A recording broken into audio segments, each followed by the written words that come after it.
psychology is the cornerstone of understanding and explaining human development. However, as demonstrated by history, something that generates such significance has inevitable downsides. Countless psychological experiments have gone against what is considered to be ethical, ranging from something as simple as deception to the potentially life-ruining effects of abuse. This is the story of the latter. Let us travel back to the 1950s, a time of change and loose morals within the world of psychology. Many major studies were being performed, resulting in major breakthroughs, but as stated, nothing before comes without a price. In this case, the true depth of love is discovered, but at what price? The price, you may ask, occurs due to the few ethical rules that allowed these breakthroughs to happen, leading to the development of horrible and cruel experiments. It's 1958. Dr. Harry Harlow is performing some of the cruelest experiments on the rhesus monkey. His excuse? It's for the good of all psychology. Sadly, this view is shared amongst psychologists of the time. It seems this unnerving justification results only in dread. The nightmare begins for these poor monkeys at birth. They are wrestled away from their loving mother's desperate grasp after just a couple hours of life, never to make real maternal contact again. Yet this is only the beginning. The infants are then subsequently raised by one of two options. There's the rough, cold, and heartless wire mother, or the warm, comforting, yet lifeless cloth mother. These poor infant monkeys are deprived of the loving touch that comes with the real mother, and are instead raised by a synthetic replacement. Now, how could any human do this to such an innocent infant animal, ruining them for life? For the answer, we delve into the mind of Dr. Harry Harlow himself. Thank you for taking time out of your busy schedule to meet with me today, Mr. Harlow. Please, call me Harry. Okay then, Dr. Harry, why don't you walk me through this experiment of yours? Alright, I'm glad you asked. I chose to experiment on the rhesus monkeys because, like humans, it forms an important bond between the primary caregiver and the infant. It has been recorded that the bond only exists due to the primary caregiver's ability to provide nourishment, aka keeping them alive. Instead, I think the bond is based more on a term that I like to call tactile comfort. Tactile comfort? I'm not sure I understand. Well, if you had let me continue, I would have been able to explain. Tactile comfort, or contact comfort, whichever you prefer, basically means that infants must be able to touch, or in this case of the monkeys, cling to something that can provide an emotional security or comfort. In this experiment, we have selected infant monkeys that have been separated from their birth mother 6 to 12 hours after birth. They are then raised in one of the two treatment groups. Both treatment groups will contain two mothers. The first surrogate mother is soft and made out of cloth, providing the infant monkey with texture similar to that of an actual mother. Further, refer to this as the cloth mother. The other will be made out of metal wire, uncomfortable and unforgiving. I will now refer to this surrogate mother as the wire mother. In the first possible scenario, the cloth mother will be able to provide the infant with all necessary nourishment. Otherwise, the wire mother will be able to provide the infant with heat, light, and light. Are you following me, miss? Miss Burrs, and yes, I do think I get it. I have a couple of questions though, one of them being, why? Why? Precisely. Why separate the infants from their mother? I don't mean to sound rude, but you being the psychologist and all, that's not, I don't know, inhumane to say the least? No offense taken, I have been rebuked many times for ethical concerns, but I have to say, nothing is too much in the name of science. You can't look at it as harming the monkeys, but rather as making important discoveries. Nothing great comes without sacrifice. Anyways, my reasoning for it is to deduce any differences in the preferences of the surrogate mothers, depending on which one has the food, to see if this plays a role in attachment. Well, so what were your findings having placed monkeys in this environment? The results were fairly interesting, but they coincided with my previous hypothesis. The rhesus monkey's infants always preferred being with the cloth mother, even if the wire mother had been the feeding and warmth mechanism. If the cloth mother had the feeding mechanism, then the infant had nothing to do with the wire mother. Instead, they spent all their time in the cloth mother, But when the wire mother had the feeding mechanism, the infant still spent majority of the time clutching the cloth mother. Only when the infant was hungry would they bother to venture to the wire mother. As soon as they had their fill, back to the cloth mother they went. There were also behavioral differences when comparing rhesus monkeys raised by an actual live mother when raised by a surrogate mother.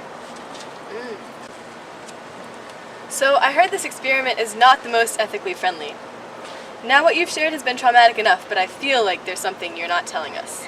I don't exactly follow. I think you do. What was it? Torture? Murder? I wouldn't go that far. But There were many different experiments I performed and contracted some criticisms. care to explain yourself? So as you know, there are many different parts to this experiment. One of these experiments I coined the scare experiment. In this experiment, the infant rhesus monkey was placed in a cage with both the surrogate mothers, and another box was attached to the far end of the cage.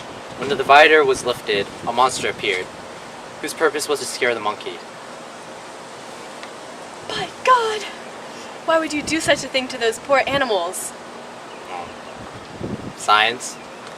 Yeah, I did it for the betterment of psychology. Why would I do this, you ask? I did this to see how the monkeys would react when facing the threatening situation.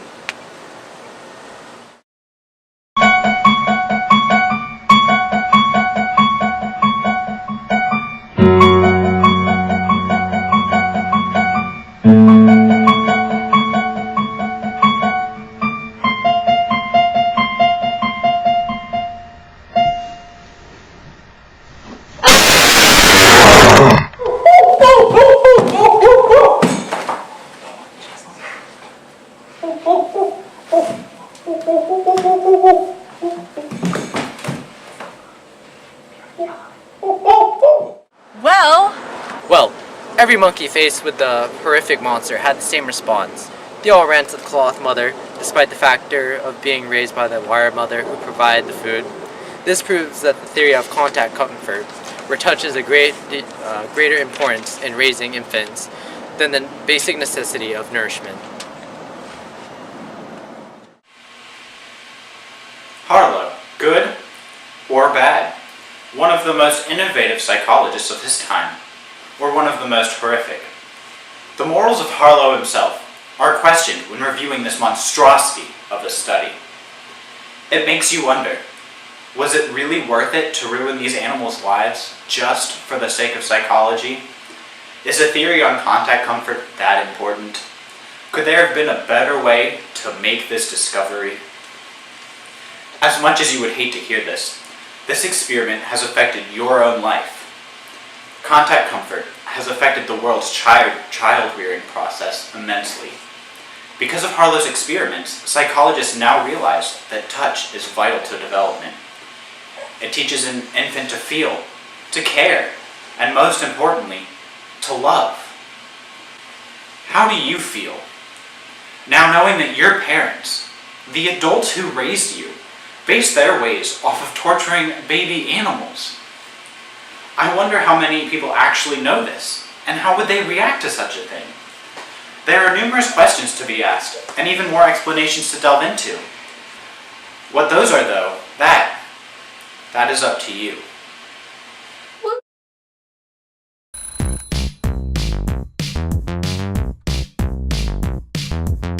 Best What? Need a napkin!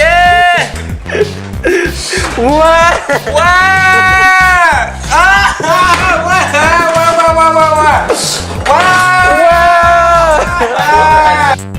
Thank you for taking time out of your busy schedule to talk with us, Dr. Harlow. Please, call me Harry.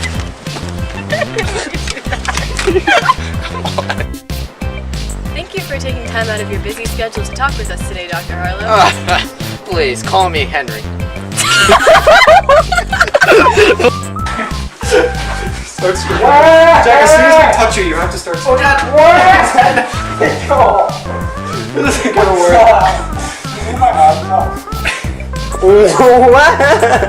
Yeah, counts. Oh no. 6.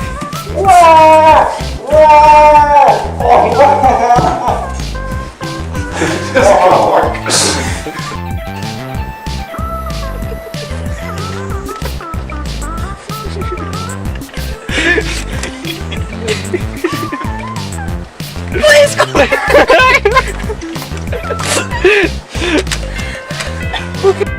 Chose to experiment on the rhesus monkeys because, like humans, it forms an important bond between the primary caregiver and the infant. As we recorded that the bomb... I need it! Wow! Wow! Alright, Jake! I need it again! Alright, that's good.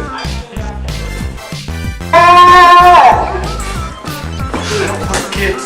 No, Brandon, okay, so this is not what we're doing. No, okay, so put him.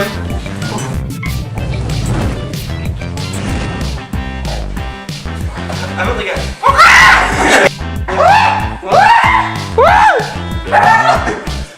Jake, seriously? Basically when Jack first says wham, when we touch him, he's gonna start screaming. He's gonna stand up. Miss Burrs, and yes, I do think I get it, or I understand at least. Can you stop laughing? You're making me feel really uncomfortable, okay?